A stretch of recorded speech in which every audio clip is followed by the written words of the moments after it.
چھوٹی چھوٹی بات سے ذرا آغاز کرتے ہیں، اور عمران بھائی سے میں چلو صرف اتنا پوچھ لیتا ہوں، عمران بھائی لفظ دعا جو ہے یہ عربی کا لفظ ہے؟ بسم اللہ الرحمن الرحیم. جی دعا لفظ عربی زبان کا ہی لفظ ہے، اور آقا علیہ الصلوۃ والسلام نے اس کے بارے میں یہاں تک فرمایا کہ الدعاء هو العبادہ، حقیقت میں دعا ہی عبادت ہے.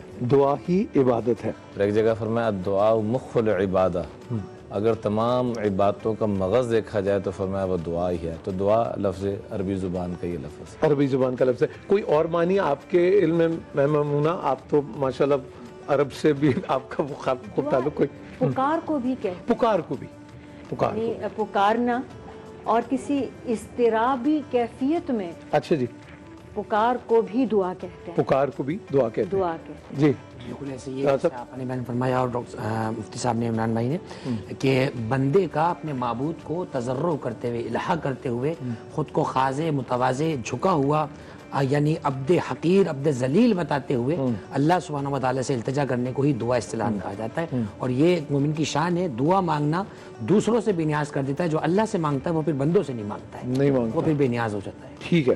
تو اس کا مطلب ہے ویسے ہی اگر ہم ویسی سر رائے ہم کہیں کہ اگر ہمارے جو مالی مسائل ہیں اور ہم IMF سے مانگتے ہیں تو ہمارے مسائل کچھ اور ہیں، اگر یہ ہم کہہ سکتے ہیں نا؟ ویسے اگر صحیح معنی میں اللہ سے مانگا ہو، اس کی تعلیمات پہ عمل ہو، تو مسائل حل ہو جائیں گے. مسائل حل ہو جائیں گے. واہ واہ. دیکھیں یہ سوال اب اٹھتے ہیں، یہ سوال اب بچے بھی پوچھتے ہیں کہ بھئی آپ یہ کہتے ہیں تو بتائیں کہ اس کا کیا صورت احوال ہے.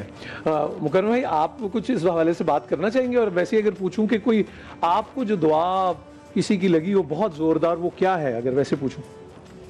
جی بالکل، دعا التجا بھی ہے، التجا بھی ہے، اور صدا بھی ہے، صدا بھی ہے، پکار بھی ہے، اور پکار بھی ہے. اور ہم تو خیر منظوم ہی کچھ آج اگر دعا کا جو ہے موضوع ہے تو انشاءاللہ منظوم کچھ دعائیہ جو ہے وہ کلمات سے ابتدا کر لیں گے. اور آپ نے فرمایا کہ زبردست دعا، تو زبردست دعا تو سمجھ لیجئے جب میں پیدا ہوا تو میری جو والد کے جو ممانی تھی وہ مکۃ المکرمہ میں تھی. اللہ اکبر. تو میرے والدین نے سوچا کہ کیوں نہ نام مکرم علی خان ان سے کہا جائے کہ وہ رکھیں. اچھا. اللہ. انہوں نے بتایا کہ آج میں مدینہ منورہ سے مکۃ المکرمہ آئی ہوں. اللہ. تو اگر میں مدینہ میں سنتی تو منور علی رکھ دیتے. اللہ. چونکہ بیت اللہ الحرام میں نے سنا ہے تو مکۃ المکرمہ سے مکرم رکھ دیا جاتا. سبحان اللہ. تو یہ وہ عظیم المرتبت دعا تھی جو کہ مجھ پہ قرض ہے والد صاحب کی ممانی کی، کہ اب کوئی دعا ایسی نہیں کہ جس میں انہیں خاص طور پر ان کی مغفرت کے لیے مقام علیین کے لیے ان کے لیے دعا اللہ اکبر. تو ان کی دعا میں آج ثناخواہ ہوں.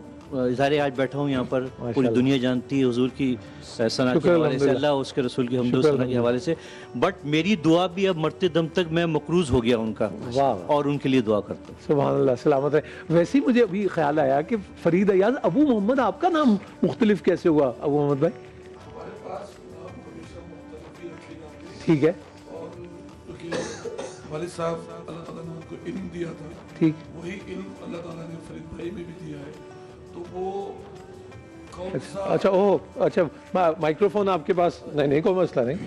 یہ دیکھیں نا، یہ تو کنگن کو آرسی کیا. چلے جی، کون سا نام؟ ہاں بات آپ کہہ رہے تھے کہ نام مختلف ہی ہوتے. جی نام جیسے فرید بھائی کا نام غلام فرید الدین ایاز الحسینی تھا. اچھا جی. اچھا. ارے اچھا. تو میں نے چونکہ وہ کوئی صاحب کہتے تھے یہ تو جامی صاحب کا آدھا مصرع ہے. ٹھیک ہے ٹھیک ہے ٹھیک. تو ہم نے جب میں نے اختصار سے کام لیا تو میں نے ان کو فرید ایاز بابا سے گزارش کی کہ اس کو ایسا رکھ لیں ہم، کیونکہ نسبت تو غلام فرید ان کی بابا فرید رحمۃ اللہ علیہ. جی جی جی جی. میرا نام بابا نے ابو محمد المتمم رکھا تھا. ٹھیک ہے.